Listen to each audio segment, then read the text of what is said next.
closing circles, making my life a work of art. Because like I mentioned earlier, what I loved when I was 20, guess what, are the same things I love today. Most of those things that I was only dreaming of, I have lived. Like now I have a lifetime of this, so I can go back and reread stuff that I totally forgot I wrote.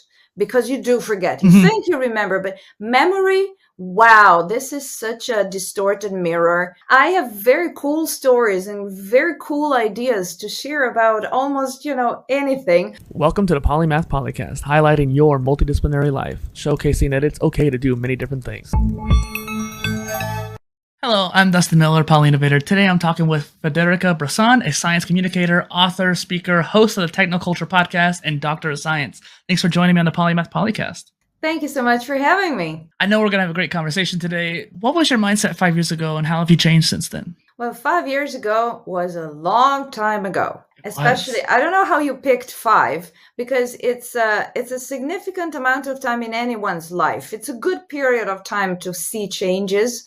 But in the past 5 years, we've had COVID. So the world has changed. So it's easy to answer this question because I know exactly where I was and I know what COVID and everything that's happened along COVID has done to me. 5 years ago, I was still working at university. So I was an academic researcher. I was based in Brussels, ready to leave to the United States and so excited about it. The mindset was still very much work, career, with a growing feeling that there was something else I wanted to do with my time, which would require me to slow down, have, I wouldn't say more time off, because today, spoiler alert, I don't have a full-time job at the moment. I have so much free time on my hands, but I'm productive every minute of my day.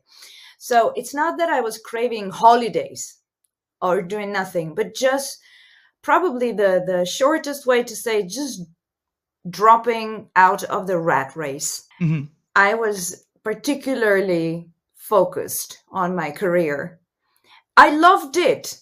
It wasn't, to make someone else happy, but you have to do certain things to keep advancing.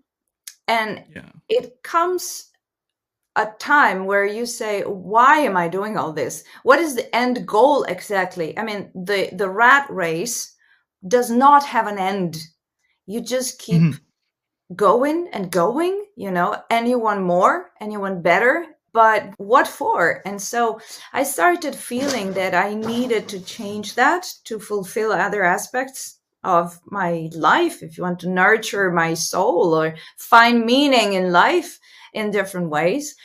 And I wanted to slow down. COVID hit. Everybody slowed down, Perfect timing then. Yeah. So for me personally, COVID has really helped me transition into the new phase of my life that I wanted to. And, had the entire world not stopped, me dropping out of academia and retreating into this rural part of central Italy would have sounded so crazy. And no, it's still crazy, but everybody has adjusted to that period with the lockdown and everything.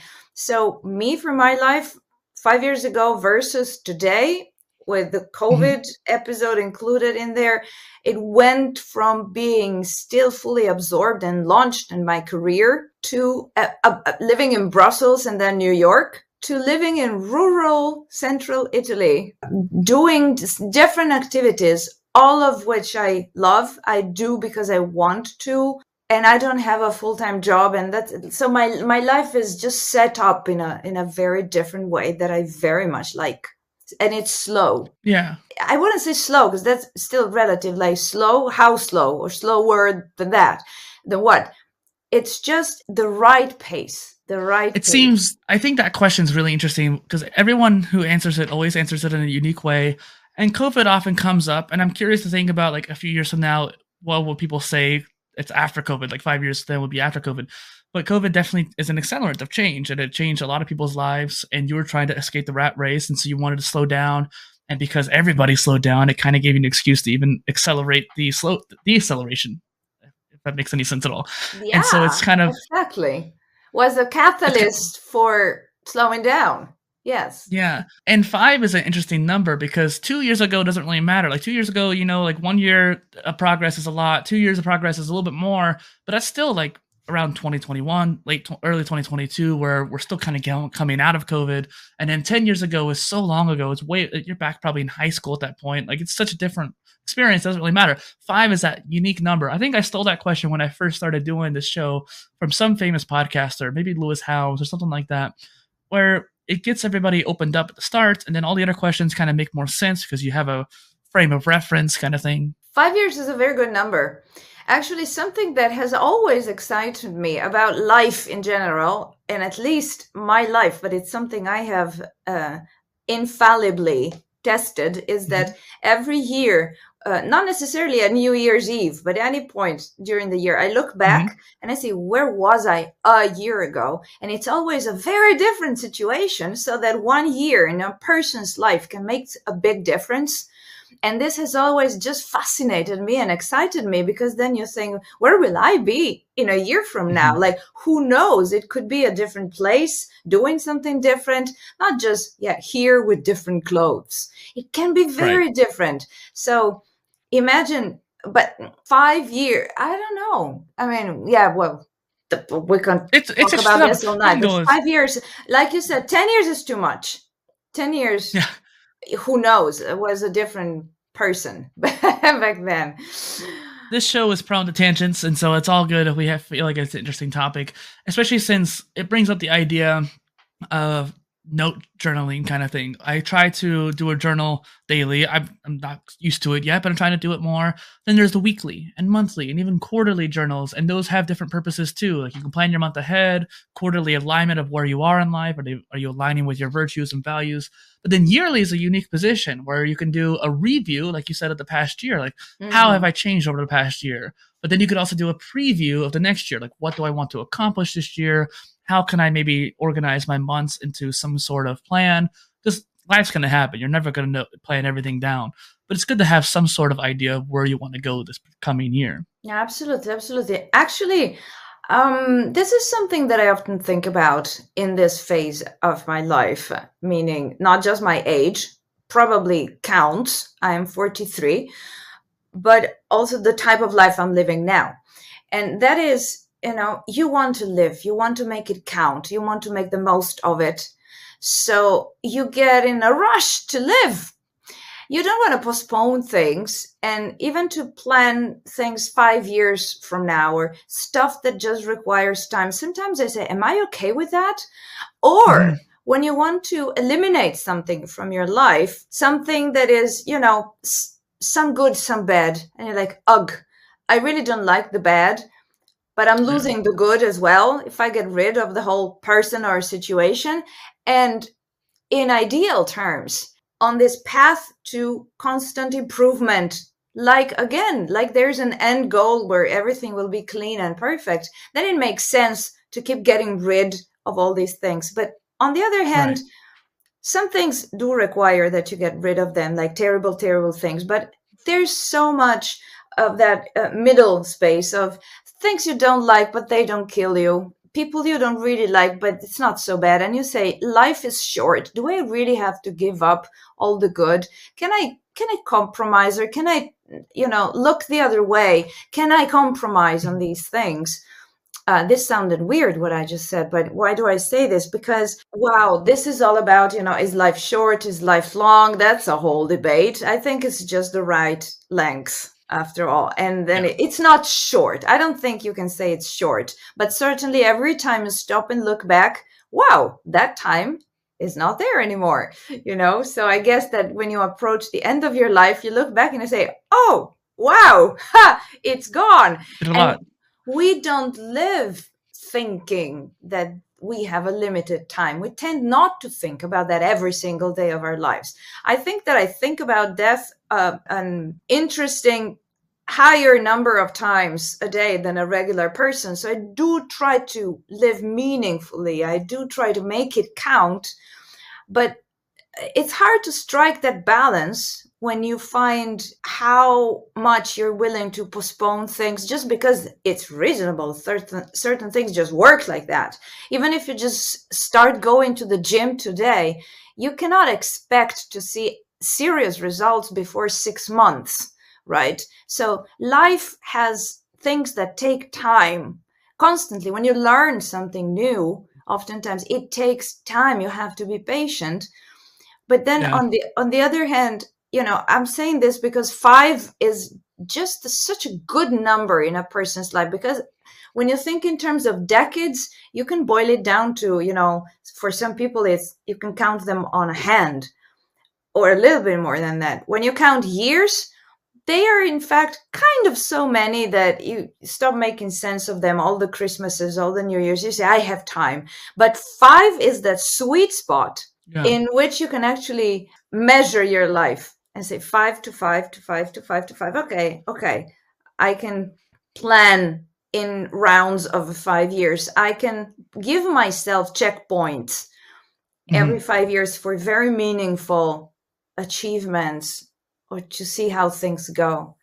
Gee, you had me say all of this. I want to mention that I journal too, and that is a huge thing for me. In case you would like to go down that rabbit hole, I'd be so happy to share this because I realize how unique it is, and who knows, it inspires someone else because I find it very valuable. I think journaling is something we can definitely talk about. One thing I wanted to mention, there's that famous quote that people always say, people overestimate what they can do in a year, but they underestimate what they can do in 10 years. But no one really talks about the 5 years. And just 5 years ago, I had made a decision, about 5 or 6, but I made a decision I want to move to Austin, Texas, because it's a much more techie, a lot more conferences, a lot more startups and cool people I want to be around, better climate too.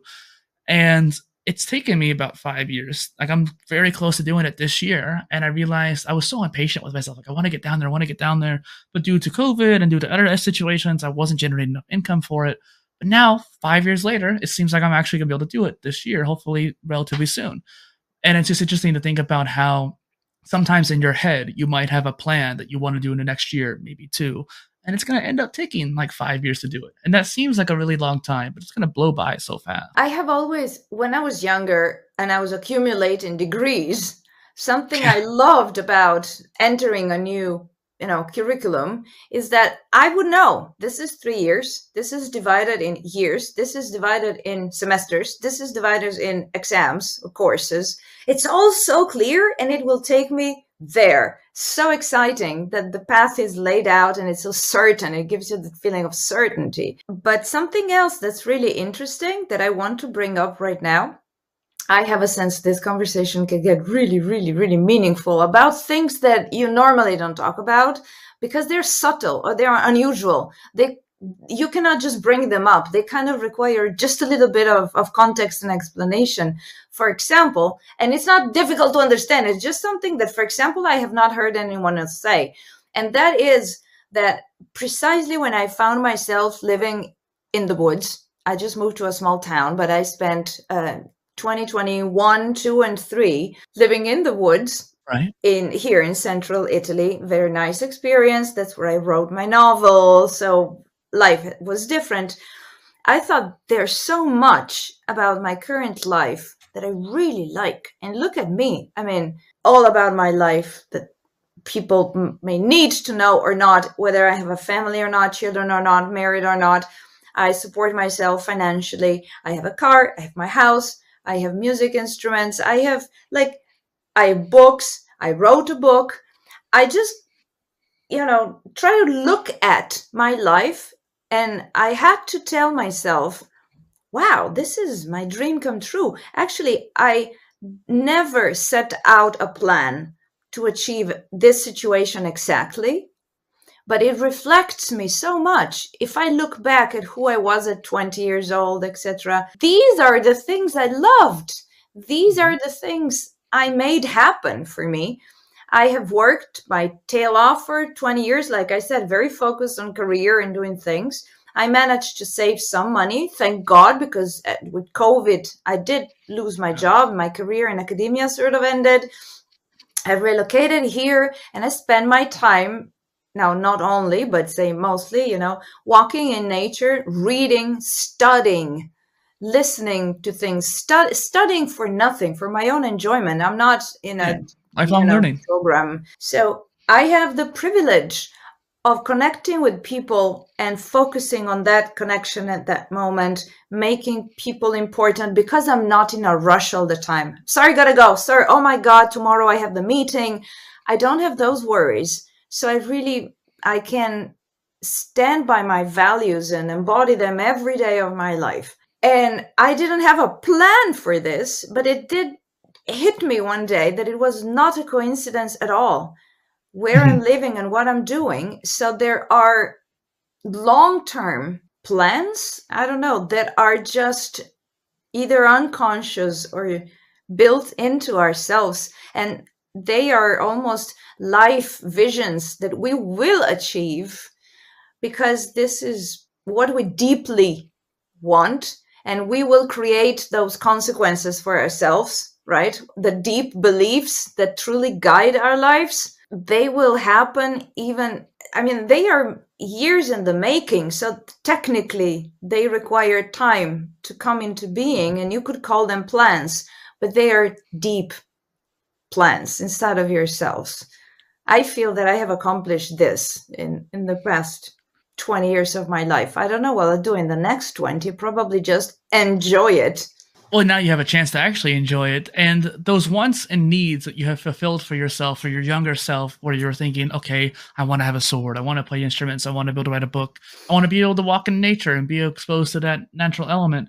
These desires, I feel like your autodidactic self, being someone who's a self-learner, it makes complete sense. Especially considering you're coming on this show, it makes complete sense.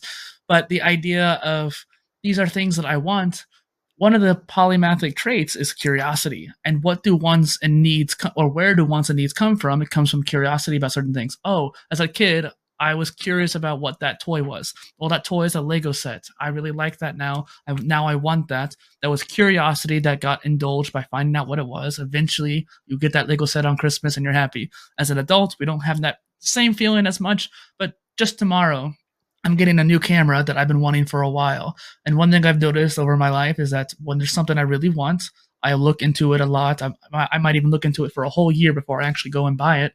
But then it makes it much more worthwhile to get because I've done the research. I know that I want it. It's not just some fleeting want. It's something that I've desired truly. Wow. Yeah. For a second, I just forgot what kind of platform we were on. Yes. Polymath, curiosity. Voila. I'm that. And it's normally so hard to explain, right? Because the very typical questions always, when people come back after the shock of what are you, there's normally, why do you have this and that in your life? How did you combine A and B? And I always think, gosh, these are different aspects of who I am. These are not different things, like music and science.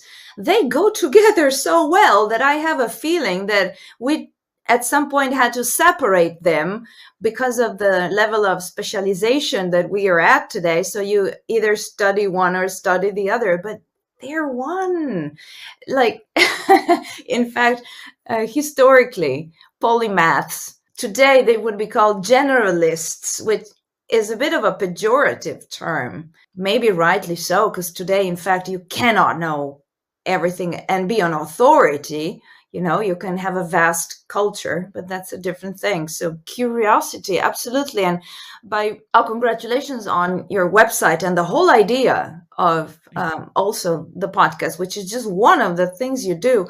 What struck me there and what made me really feel at peace with saying I'm on the right platform, I can do this as a guest, is that you talk about this unconventional or alternative ways of leading a life, of being in the world, because we need that so desperately. I strongly believe that we live in a time and age where we're strongly, how would you say, that we're homogeneous.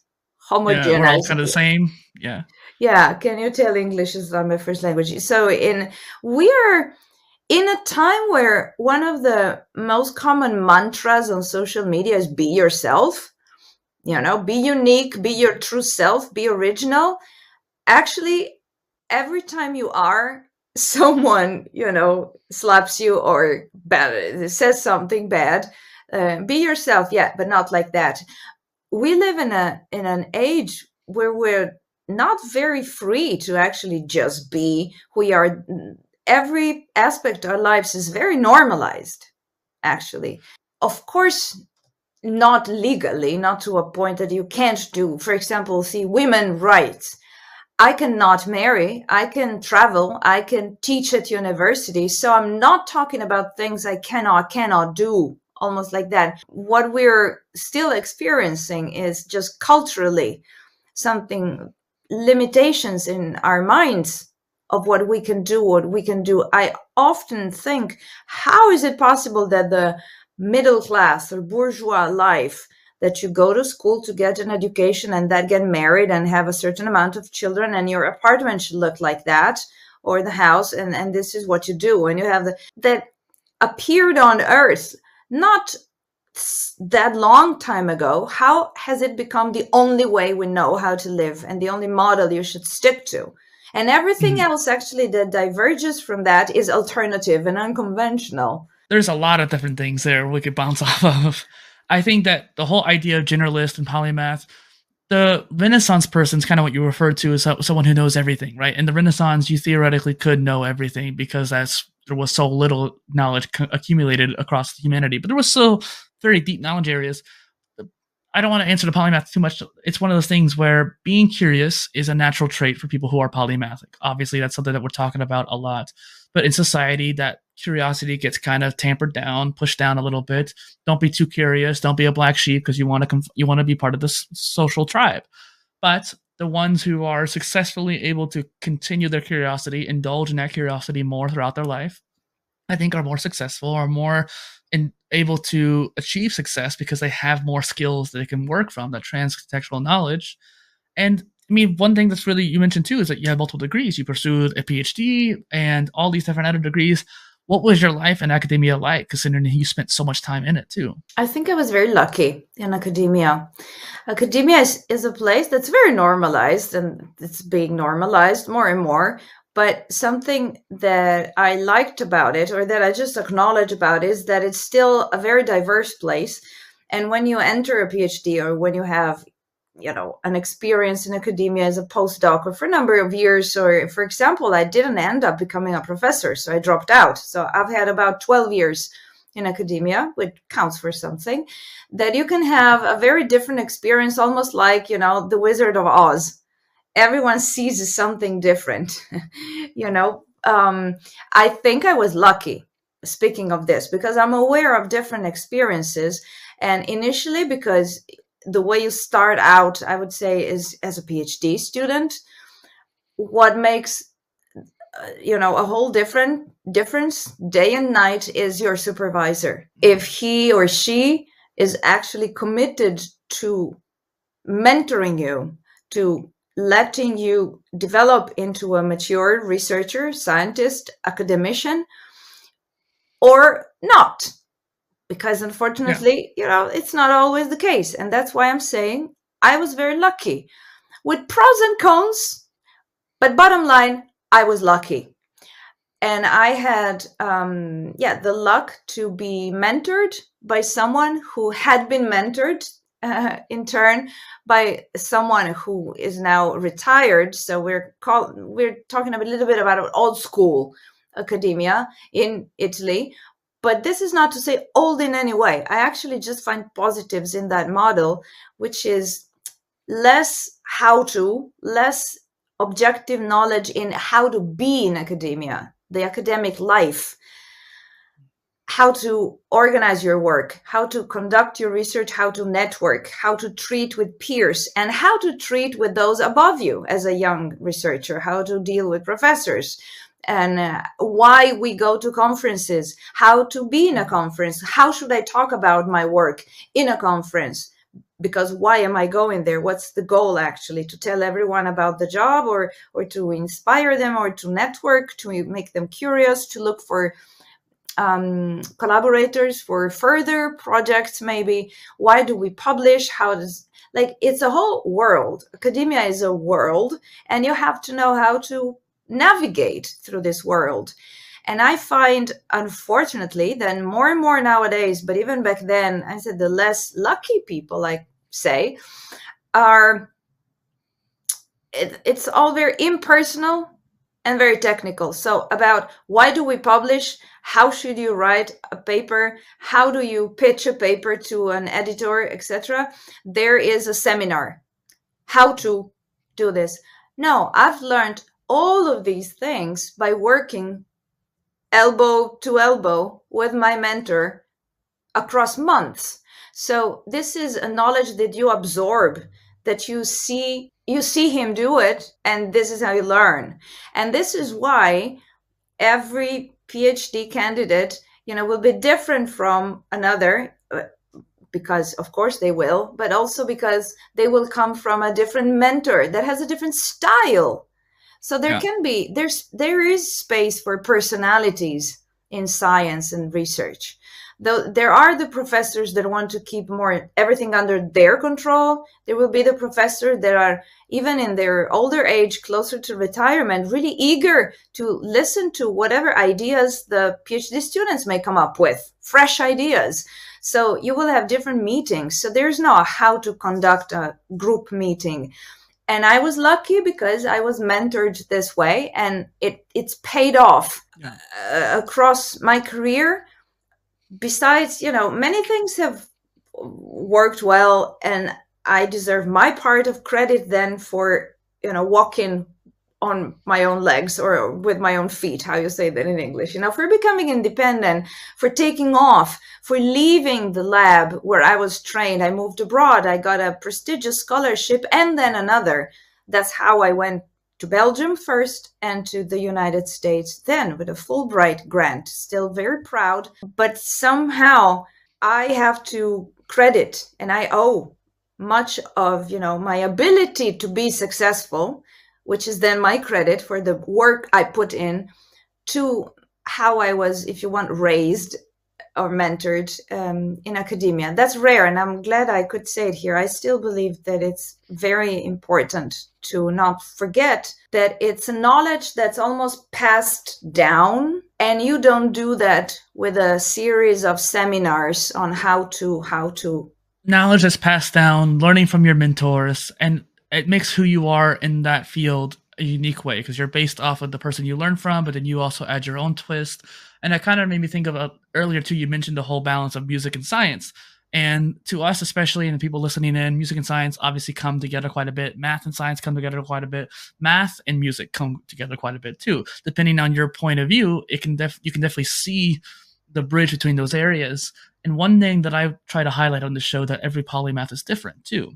You could be someone who's done the same degree and even learned the same instruments and pursued music, but the way you understand both is different.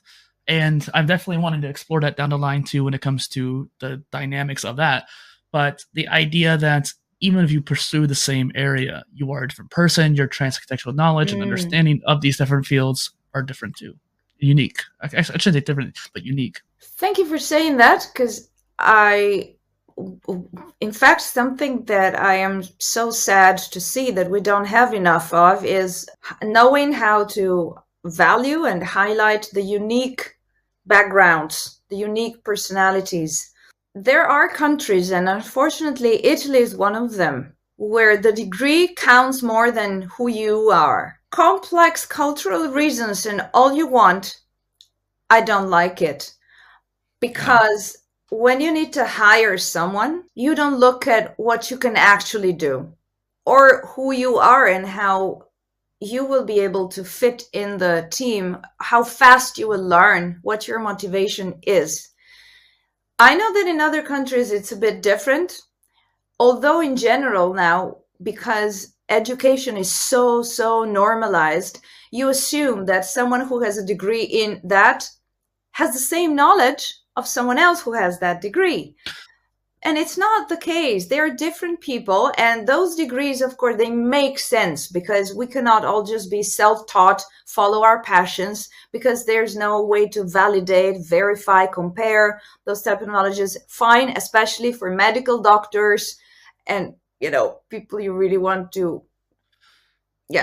trust the Or like same way doctors you and know. lawyers in particular. Yeah, makes sense. I loved what you said, because when we have to pitch ourselves with resumes or an email, I always find that so impersonal, so flat. When I was younger, which was not like a million years ago, but the world has changed. I think where I was, at least in Italy, let's say 25 to 20 years ago, I remember, because I've done it, that I'll give you an example. You could still go to your local radio station and ask to just hang out there. And then maybe they let you do something, and then they let you say hi one day on the microphone because you're just there. I sorted CDs, and then one time there was an opportunity for me to do a little piece on the microphone every Sunday, and I would. And this is how you just absorb the environment and what they do, how they do it, Nowadays, and this was not a job, fine, I picked the radio, but journalism. I started working for the newspaper because I sent a letter one day, and they just said, it's very well written, would you like to work for us? And I'm like, okay. But I didn't go to school for journalism. I started local. I did the small gigs. They sent me here and there. They told me how many words to write, and they just gave me, thumb rules, more or less. You have to do it like this.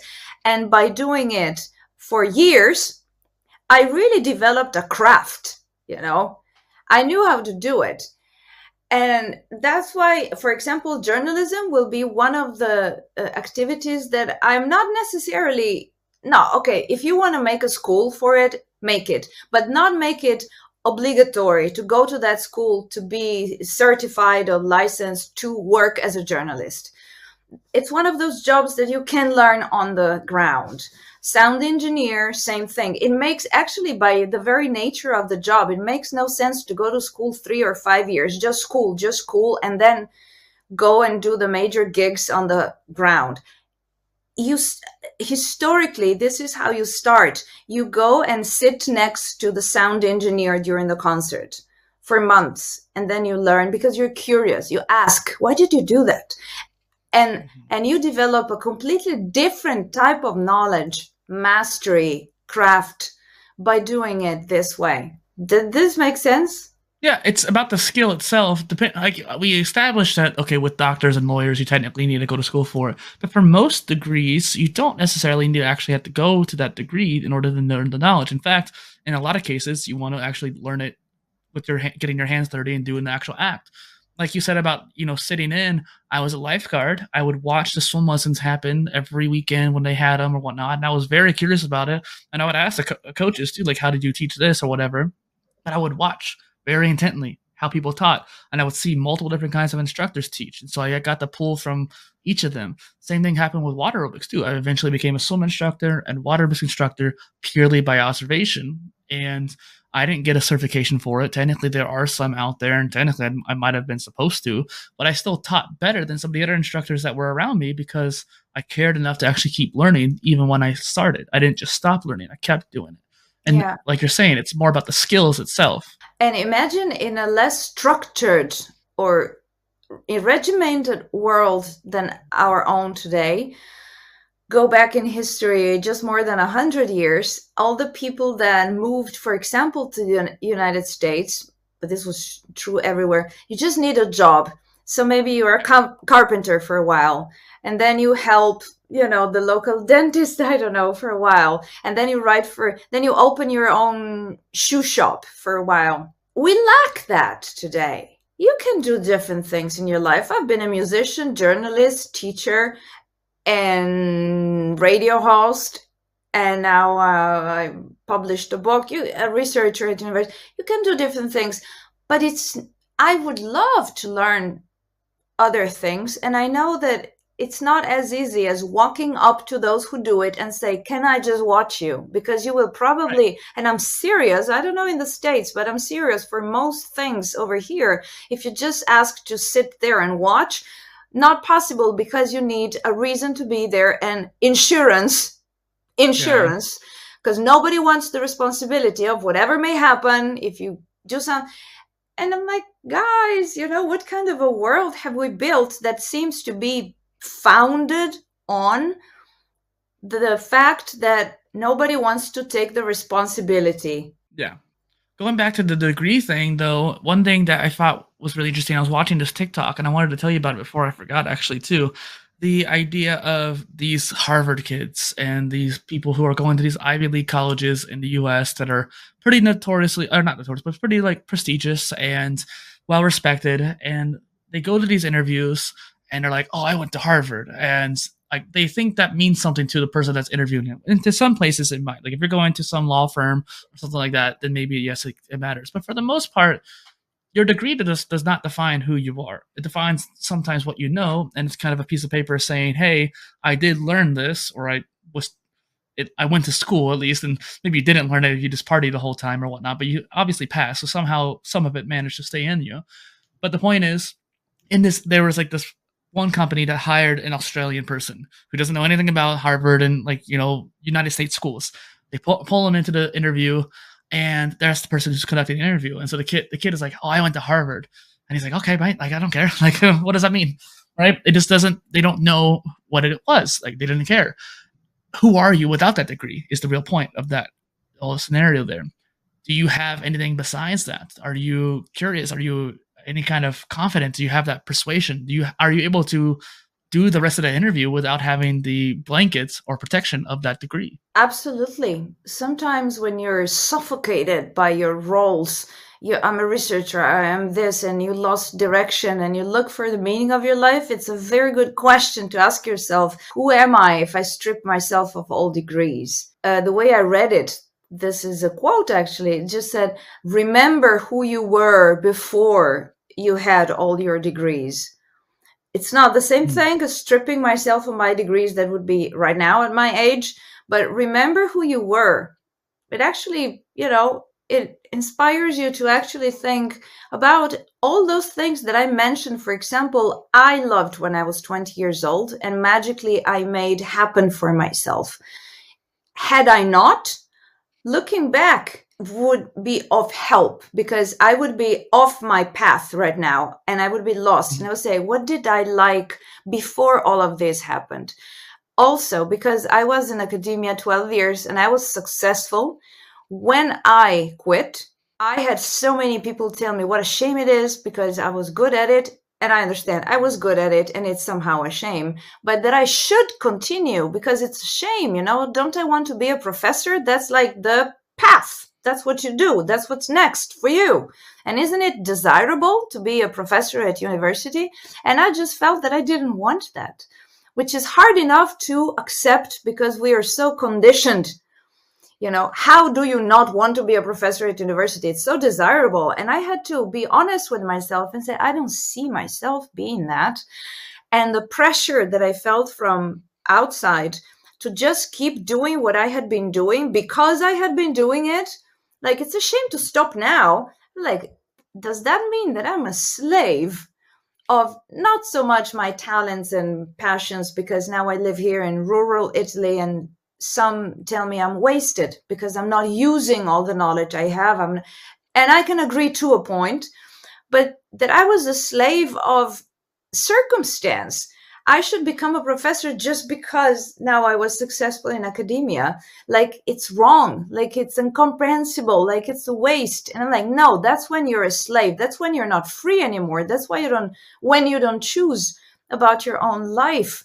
I love being able to, actually, it's something that I realized I've been doing all my life. And interestingly enough, rereading journals recently, I was shocked by seeing that I had written this when I was 20. So before I made it happen, I wrote that my life seems to boil down to achieving big goals with baby steps, each of which I enjoy. And when I'm right there at the top of my game, I quit.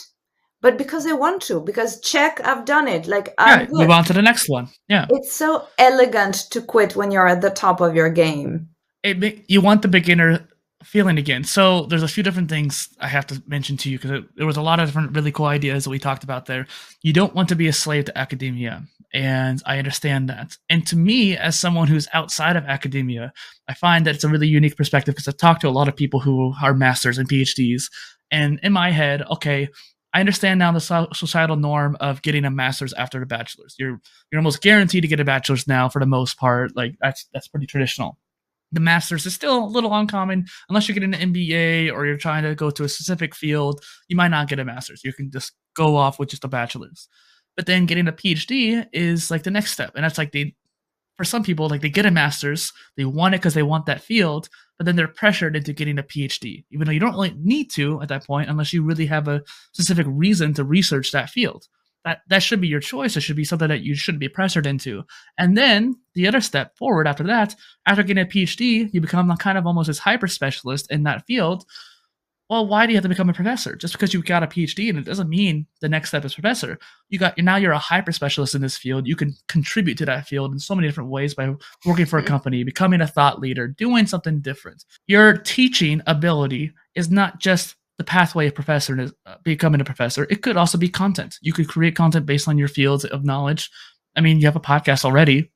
You could pursue that if you like. Or who's to say 10 years from now, you're like, I want to start teaching it. Now I could become a professor, maybe re-up my knowledge on it again. You don't have to make the decision now. 100%. Now, I don't have kids. It just ended up being this way. I did try both to get married and have kids. It didn't happen. So, of course, this counts because I only have myself to support. And of course, I'm more free.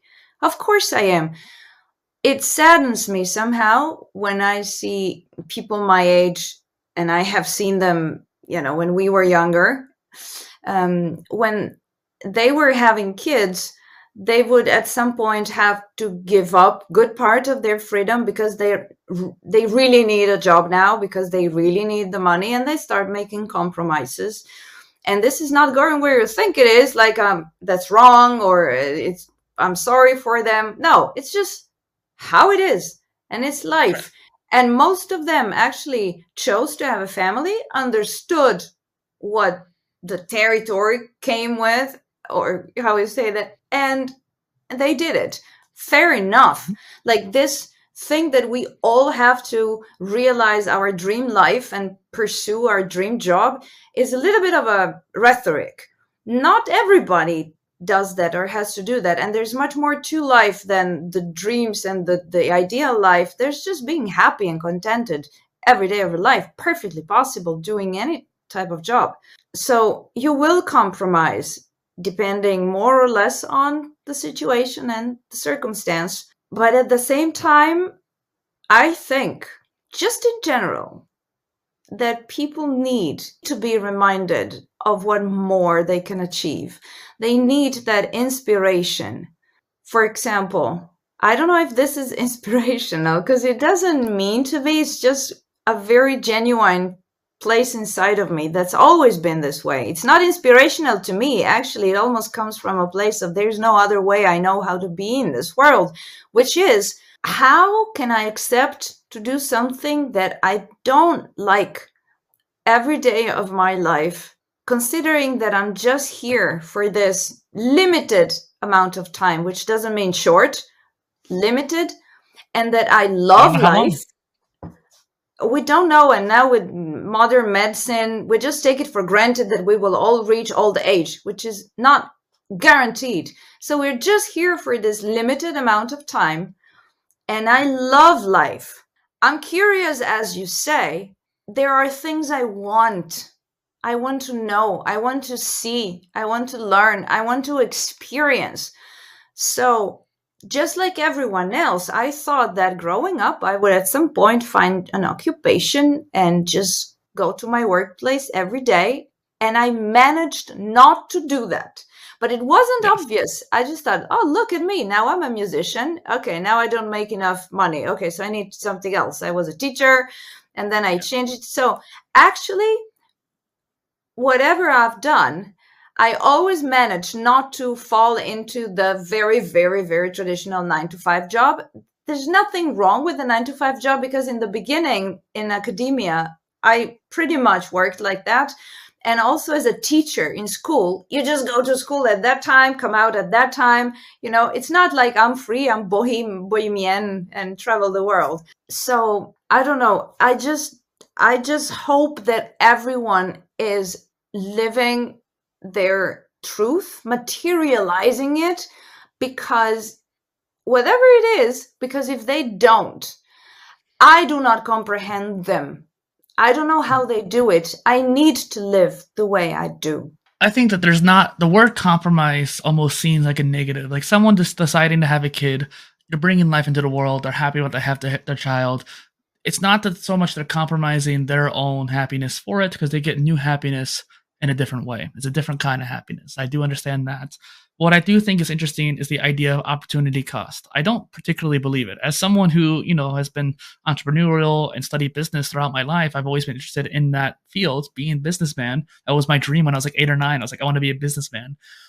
I understand that opportunity cost is a very common business concept. It's something that everyone knows about when you first learn business.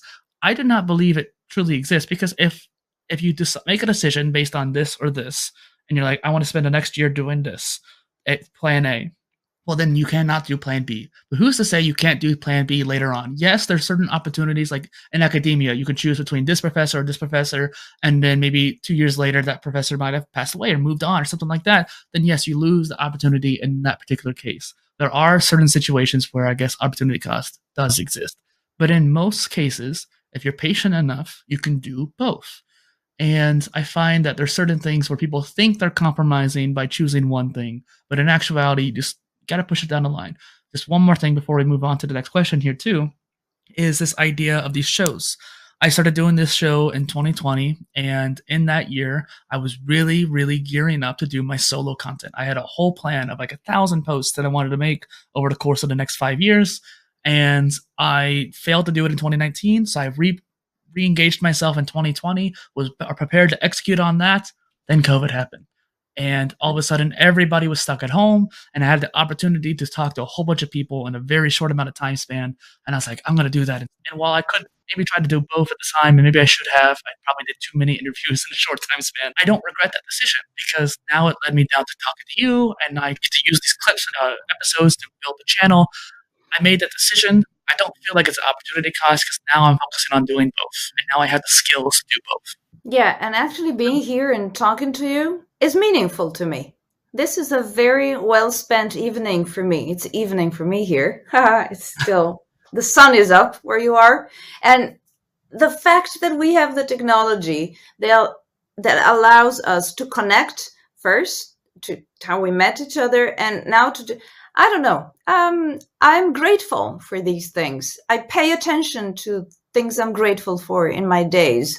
And banal as this may seem, actually, these are this technology, the conversation, are things I'm grateful for. Absolutely. These moments are stuff to cherish in life, I feel like. Yeah, and actually something that struck me, that's a big one. So I'm going to say is that in my pursuit of my goals and ambitions and me, at the end, it's very narcissistic to pursue such career. And it backfires, because you're actually not benefiting you. It's not, so much self-love there, but says it's narcissistic, and you know what I'm trying to say here. So when I, like I said, dropped out of the race, I changed my life. I made it much more human. I can value other people more. I have changed my life that way. Just my values have changed. For example, unless like exceptions, most things I do now, people are at the center, not the thing we're doing. Because if someone's sick, or the thing, like you call a colleague, you have a work meeting, but instead of just focusing on the meeting, because then you have another meeting, so let's get down, to the business, cut through the chase. You ask, how's your kid? And you really care when you ask, because you can just ask out of, small talk before we do business. You actually care, because the person you're doing business with has a kid. And that's important. This is part of who they are. These little things. This was a good example, actually. Before, I would be the type of person that would skip those types of questions because, to me now, you are just the business person, or, that limited part of you that engages with me for the task we need to do. So I have expanded my humanity, if I may put it this way. I value other people much more. And what strikes me is that everyone in general, seems to always say, that what counts the most in their lives is spending time with their family and loved ones. And that's why Christmas, and that's all we want. This is why we work. It's to provide for our families. And actually, in everybody who's involved in the rat race, I don't see that they live coherently with what they say, because everybody would slow down a bit more. They wouldn't rush around. They would organize different types of activities in the little leisure time we all have, So that's a contradiction, because even if I did not have a family of my own, and people who did clearly must value that, they don't have a life that's set up, even in to the extent that they have control over, is not fully geared to the sole and major value and objective of spending time with your family and loved ones. Everybody runs around and nobody has time and everybody is stressed. There's so much that you could cut down on. And actually, during COVID, everybody responded differently because we are different. So, of course, but many people who were caught up in the rat race and never had given a thought to the fact of slowing down when they were forced to, they were the happiest. People who didn't want to go back to work, they were happy to work from home. They say, why do I have to commute every day if this works out? That's just time wasted. Or it's better sometimes. Yeah, absolutely. Yeah. Or just, I'm sure that some people were thrown off balance by the lockdown because it's such an unfamiliar experience for them. But I know for sure that there were many, many people, famously the introverts, who were just waiting for enough time to read or do what they like, without the pressure of everyone else calling, come here, let's go there. Like, everybody was at home. And so there was more peace for everyone. I definitely saw it. I guess an extroverted person, more ambivert, but I will lean more to extroversion. I was climbing the walls, wanting to talk to people. And lo and behold, the opportunity came arise so I could talk to people online. So boom, let's do that. I created the Polymath Polycast to highlight people's polymathic life and to help them do that. Like, the solo stuff is to help them organize their life, and the interviews are to, highlight people like yourself on the show.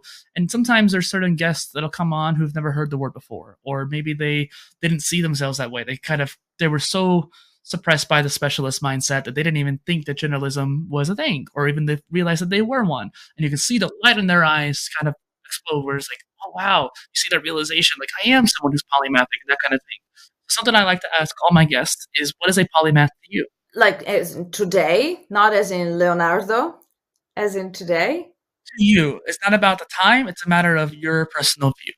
All right. Look, if you tell me polymath, I tell you Leonardo, the historically, go-to figure for what a polymath is, which I know. I love Da Vinci because yeah, look.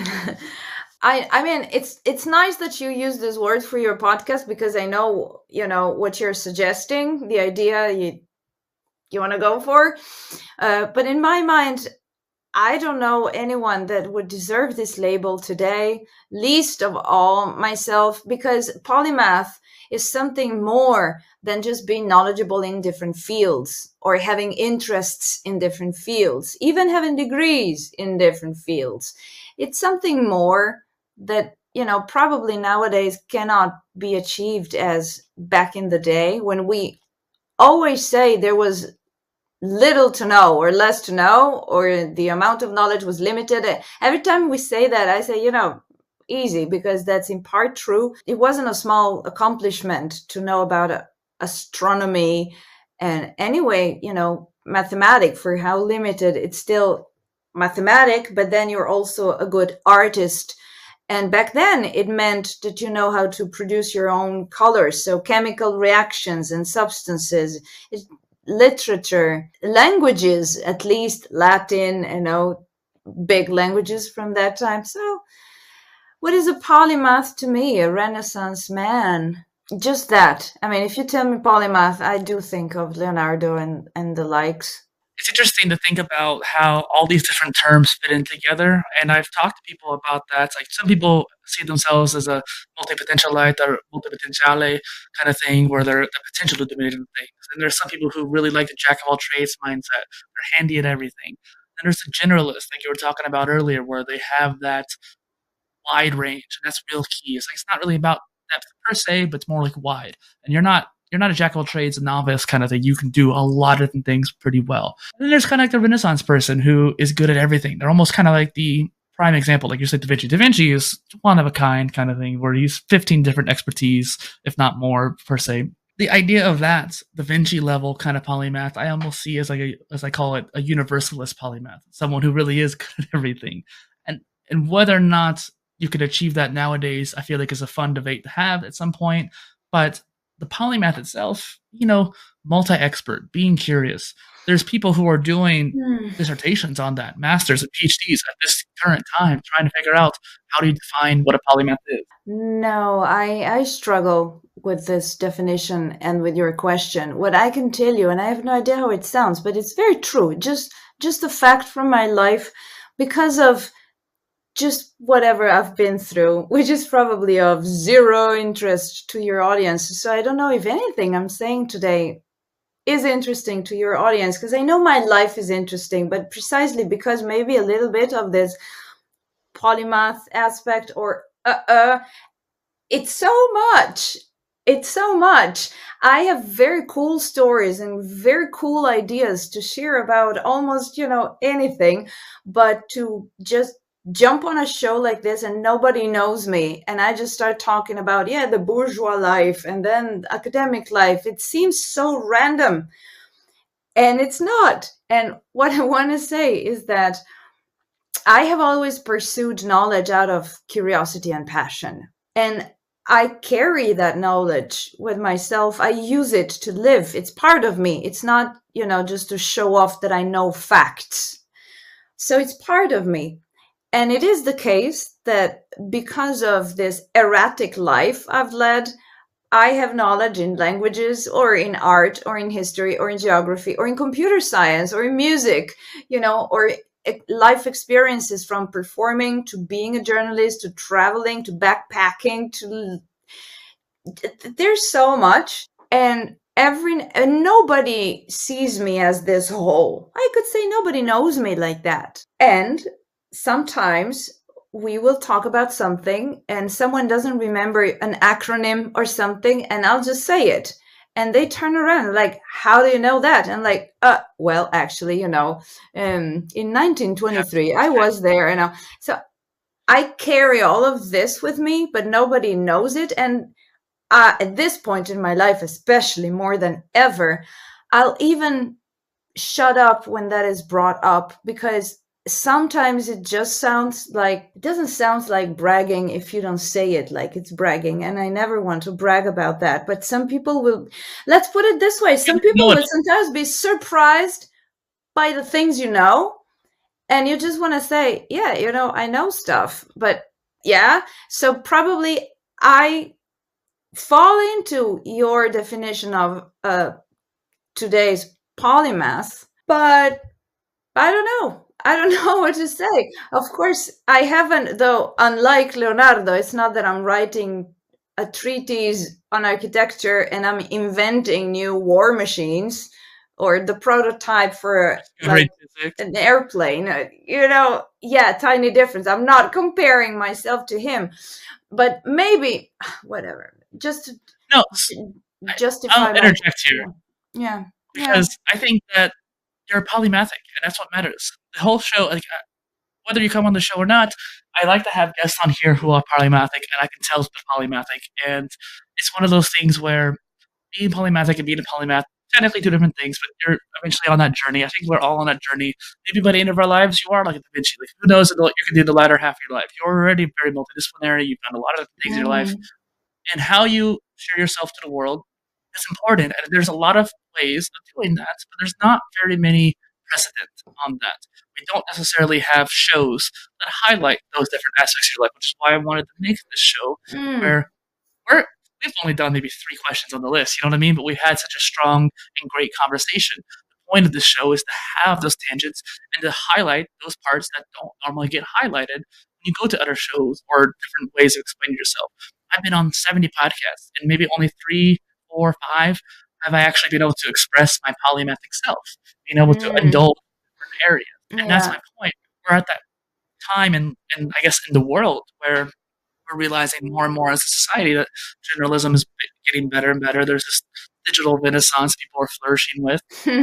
But then you always see yourself from the inside, which is also, it's a biased position to look at yourself. You just made me remember that I once had a friend who, just here when I moved to Italy, we were hanging out and she was introducing me to all her friends, and she was, you don't know who she is? Like, she has sang with this famous artist in Italy many years ago. She's been to NASA. She was a Fulbrighter. She developed software, and she has her own podcast, and she speaks a number of languages. And to hear it like that from her was embarrassing, but rewarding too. I'm like, yeah, in fact, I did all those things.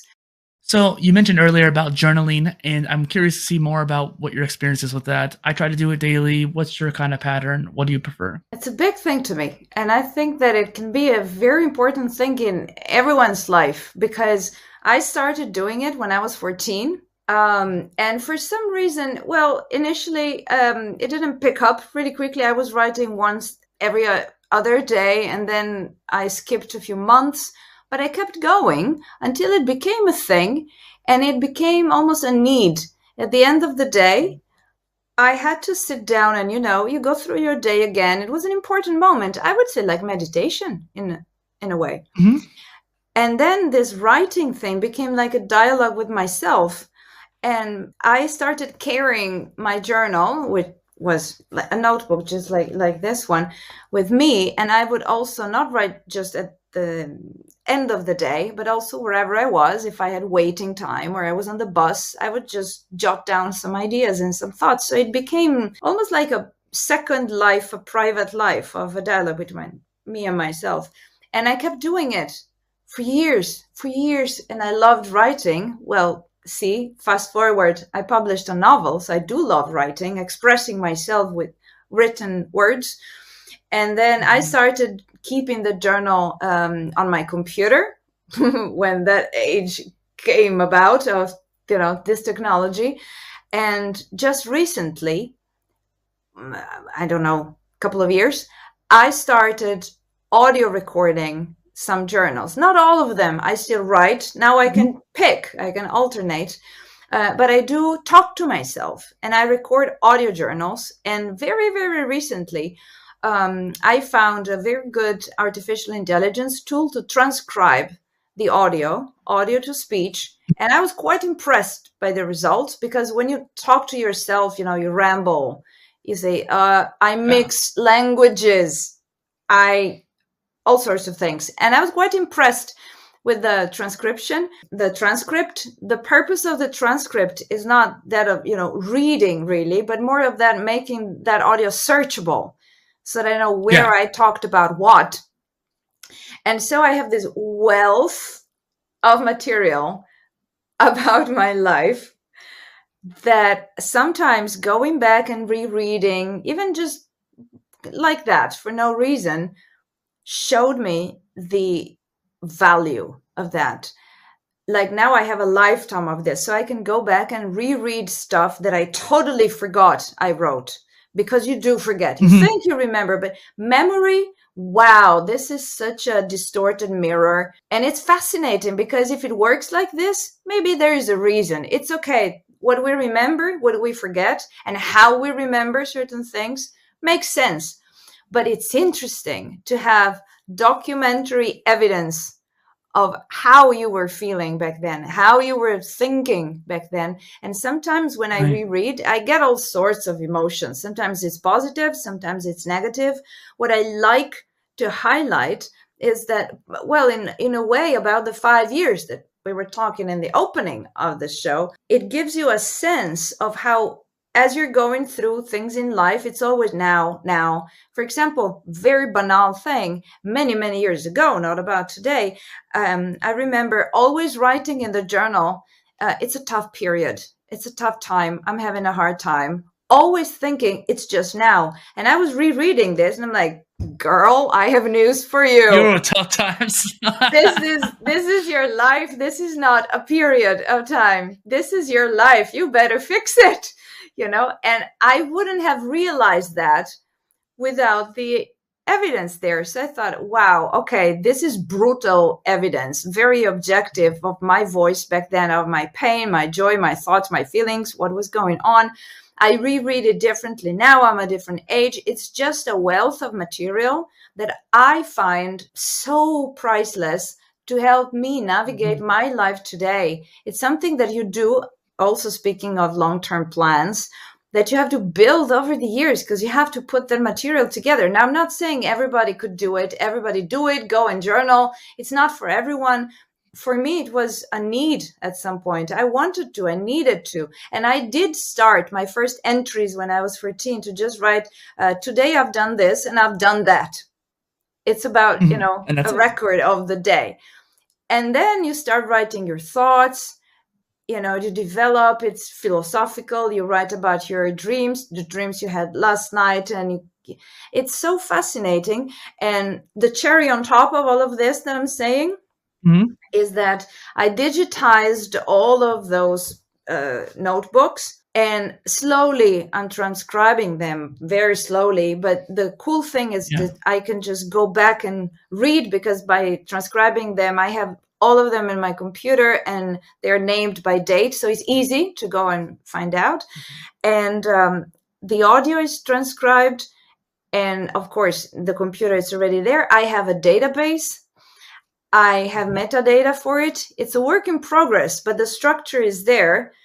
And sometimes I run statistics on it. And I'm like, look at that. Back then this was a trending topic in Federica's life. And I'm a nerd, I can program, I can do things. So I'm crazy. I developed this web apps for myself, so it's data. There's so much to that, so much to pull from, so many things to kind of touch on.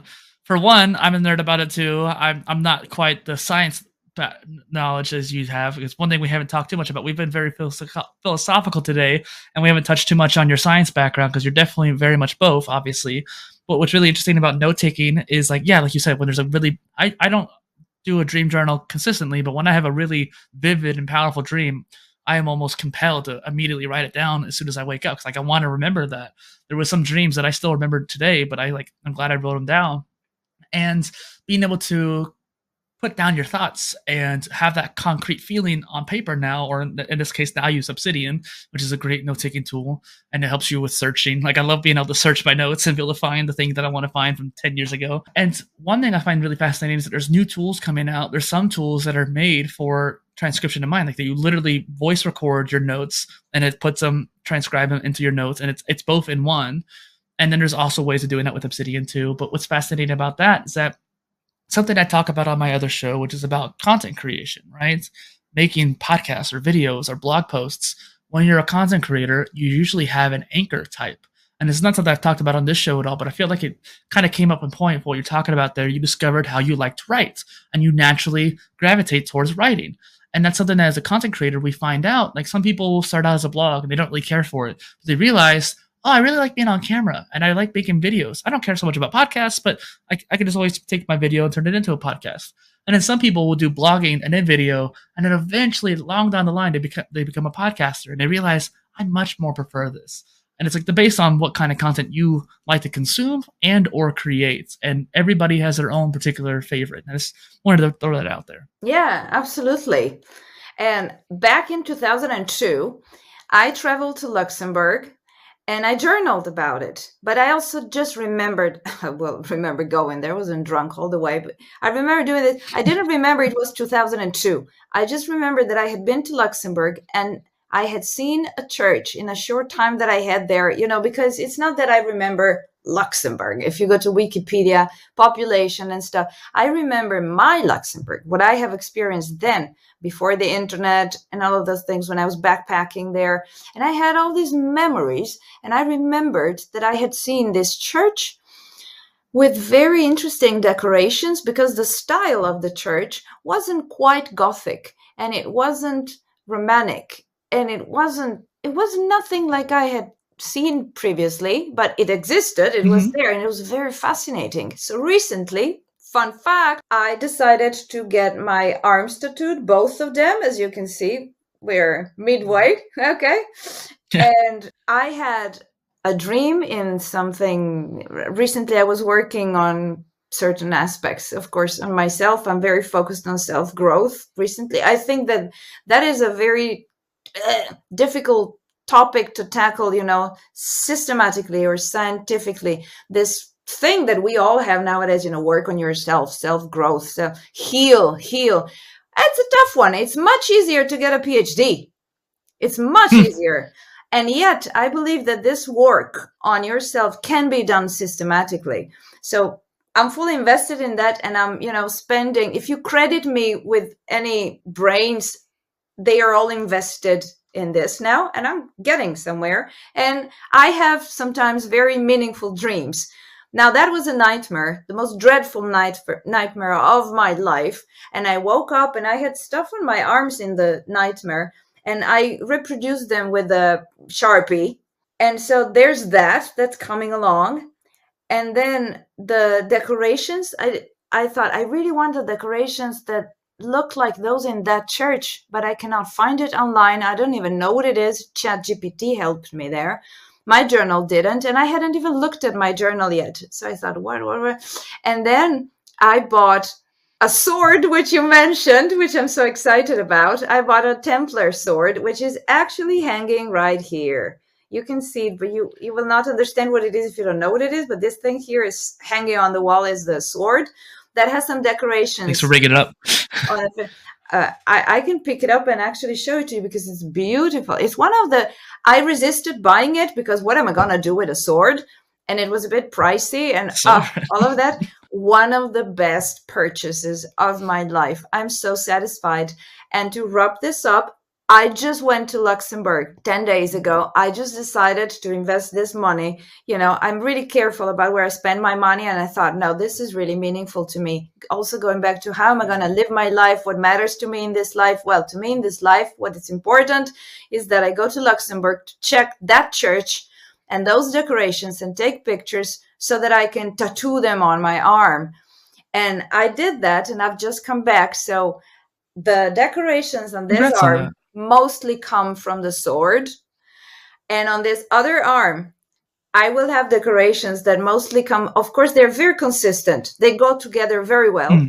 The decorations from that church, and inside the tattoo, there will be a sword. So it's referenced, it's wonderful. Very meta. Very meta, very meta.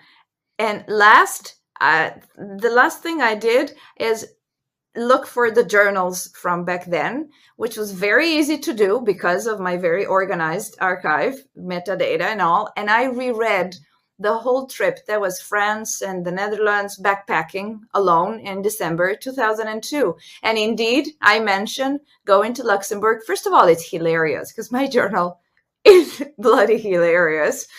Not all of it could be just published as is, but it's a shame because it is hilarious. And then I mentioned about indeed going to Luxembourg, and I didn't even take pictures, because I had the camera, but you had to pay for the film and pay to have them developed. I probably took 24 magical number, right? Pictures during the whole trip. So I did not have pictures from the church, not like we would do nowadays. And so like travelers from back in the day, I had drawn in my journal parts of the decoration of the church that I liked, not enough to base a tattoo on, but the impressions that I had, again, by going there 10 days ago, matched what I had written there, and that I only read coming back from the trip. And I said, oh my God, it's just the same. And it was in 2002. And by rereading the journal, the point is that I really had a detailed description of what I did and what I thought and what I felt. And this connection now coming back, who knew Came that full I circle. would want to get it. So the journal is a magical tool that gives me it's a platform. It has many uses, and that, at least in my life, magical as it seems, I'm perfectly aware of what I'm saying sounds, gives me a way of making my life very coherent, closing circles, making my life a work of art. Because, like I mentioned earlier, what I loved when I was 20, guess what, are the same things I love today. Most of those things that I was only dreaming of, I have lived, or I have now. And the journal is just all there to show the process. So it's super magical. And what a richness. I don't know how many other people can say this and go back and reread about their thoughts. I'm not forcing anyone to do it, but I'm very much in favor. And if someone is just thinking about it or never thought about it, give it a try. Journal. It's therapeutic in and of itself. They say, even science says, that writing your thoughts down is therapeutic. I've had a couple of previous interviews too, where St. Rappaport is one of them, where she was talking about journaling and the kind of the scientific aspects behind it. I'll send it to you afterwards too. But what's interesting about note-taking and journaling, it's part of this whole knowledge management topic. It's kind of like this umbrella of it. And that's what I talk about on the channel. That's what my solo videos are about, is this knowledge management. How do you organize your life, particularly a multidisciplinary life? And if you look at some of the really famous journals, Marcus Aurelius's Meditations or Leonardo da Vinci's Notebook, they are meant to be a personal journal. They were never meant to be published. But by publishing them, we were able to learn from their lives and have a much greater understanding of the human experience because of those two particular examples. And one thing I kind of thought about is that you're talking about some of the things you were obsessed with as a younger person. I say in a positive way, like something that you were passionate about. So for some reason, I've always been very obsessed with content, like content creation as a subject and as a content creator, making videos and blog posts and podcasts. It's something that I'm eccentric about. And I bring that up because I created a series. I started doing my solo podcast episodes as a public journal, if you will. It was just one of those things where I had these ideas. I wanted to talk about that topic. I picked up the microphone for 9 or 10 minutes, made a little micro Polycast in this case. And I made them I made them public, but I also did that for my blog too. I have these fireside codecs, like a fireside micro Polycast, like a fireside chat.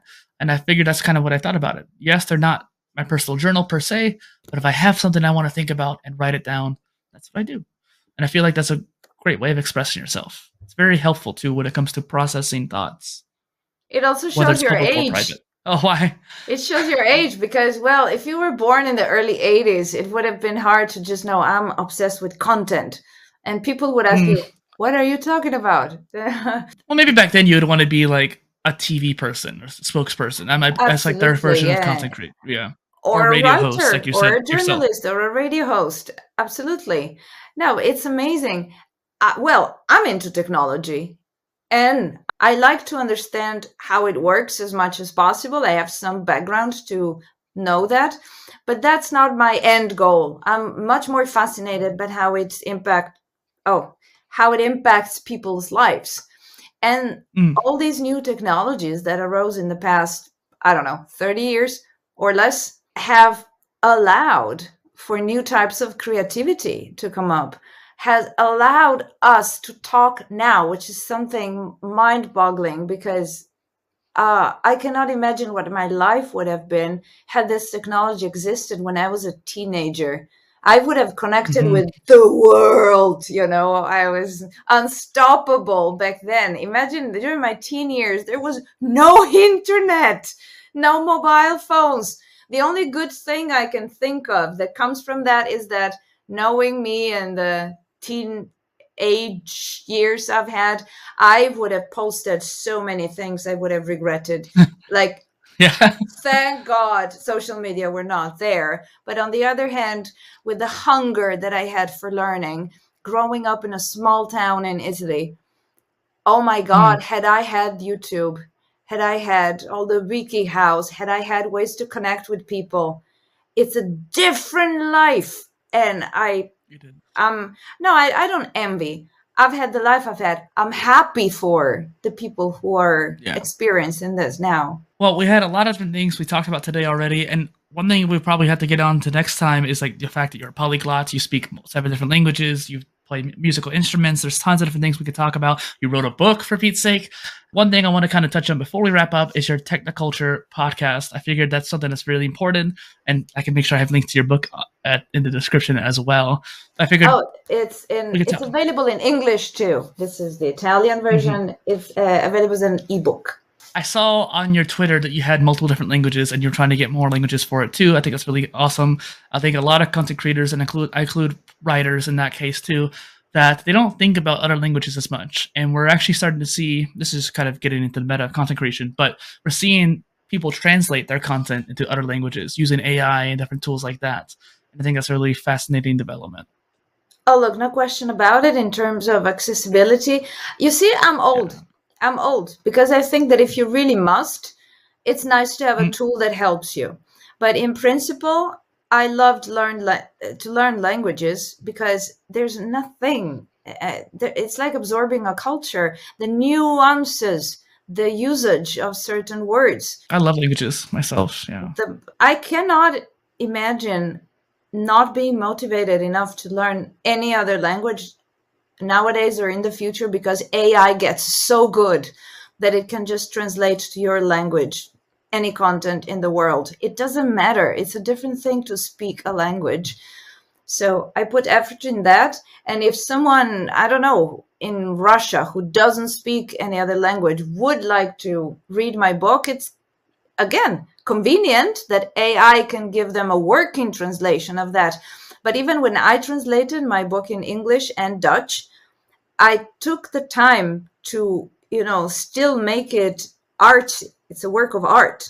I really picked the words. AI can't do that. It could be a good basis. Now you don't translate by hand, word by word. You always automatically translate with Google or otherwise, and then work on the text. Of course. But it misses the nuance aspect of it. Yeah. But I'm old school in many ways. Also, I notice how this is trivial, right? But in a conversation, I notice how rarely I pick up my phone to check some data I'm talking about and I want to report. I try to remember, and I normally remember. And if I don't remember, I will, or who cares? Some people go to their phones all the time because, let me show you this. What was the name of that TV series? What was that actor's name? What year was America discovered? And they go back and check that all the time. To the point that, this is a very interesting question. If we have a place to go and check basically everything, including, how much is 2 and 2, or when was America discovered, why should I memorize that if it's right there at my fingertips, or I have an AI working memory agent? Yeah. Of course, all of us would say, because it's important to know, it's important to study, learn in school and be educated. But it's a very good question. If I can just check what year America was discovered, do I really need to remember? Interesting. Well, I think there is some neuroscientists talking about this, how there is this worry that because we're relying so much on technology to be our memory, I think there's actually, I talk about the second brain topic a lot. It's actually good to dump a lot of the ideas out so you don't have to keep it in your working memory. But when it comes to what you're talking about there, these facts and different bits of information, people are remembering less and less. Like, people's memories are getting worse because of this. And there's also a point of, like what you're doing, you're actively trying to keep remembering, and you're actually trying to push yourself to remember these details. And I think that that's something I try to push myself to do it too. If there's something that I'm having a hard time, if I walk into the living room, I forget why I walk in there. It's a common occurrence to every human being, right? There is this point to sit there and try to focus on remembering, like make that connection in your brain. Remember why you walked in there. Don't just go back in the room and come back. figure out why you're doing it, and that process is training and strengthening the brain. And I think that people don't do that, and you lose that strength. Yeah, and I don't know if science could so. prove this. And for many things, who cares about science? There are many things that help us live better and commonsensical. And this, I believe, is one of them. And that is that the reason to learn a lot and to have knowledge inside of you, both facts and experiences, emotions, is that all of these things collide, merge, associate inside of you. So you see something and it says, oh, this looks like that, which gives me that emotion, that connection. When you want to come up with a creative solution, you consciously and unconsciously tap into all this wealth of information inside of you. And that's why the more things you hold inside of yourself, the languages, the knowledge, both in, those things that, going back to what you said earlier, make you unique, because only you know those things. And again, it's up to someone's creativity, but it happens to me all the time. And it's a way of being rich in this life, of having more intense experiences, because this will remind you of that. You make connections. You understand new things faster because you have this larger or thicker web of things to attach it to. So that's kind of good argument against the fact, why do I need to remember stuff? Well, because of that. That's a great point, I think, to end on here. If people want to learn more about you and find your book or listen to the Technoculture podcast, where can they find you online? I have a different website besides the link tree. So that's the one list of all links, because I have a different website for the podcast, for my academic CV and my YouTube channel, my website as a science communicator. So normally, unsexy as it sounds, I just say, Google me, or even better, follow the links in the description of this video or podcast audio, because who can ever spell my name right there, just online. I have quite a presence online, so you find me online easy, but not because I have millions of followers. You have an optimized profile. I'm not even sure. I wish I had so many followers. The stress and all the trolls. Definitely, especially in the science world. And like you said, I have all the links in the description for you for all those different things you mentioned. Yeah. Can I try to take the sword to show it to you? I know yes, please. We talked about it. I'm sure there's probably somebody watching who wants to see it. So definitely, I want to see it too. And I want to show it. Well, first of all, so big. If you can see, this is the best part, of course. There we are. It's beautiful too. Look at this. Look at that. First of all, here are some decorations that I like. If it was 200 years ago, you would have become a Templar. I tell you what. Oh, this is sold as a Templar sword. Now, I cannot, of course, bring it closer. I can bring you closer, maybe, because I want you to see. Ouch. Intricate detail. These two. What's here? It's what's here. On your arm.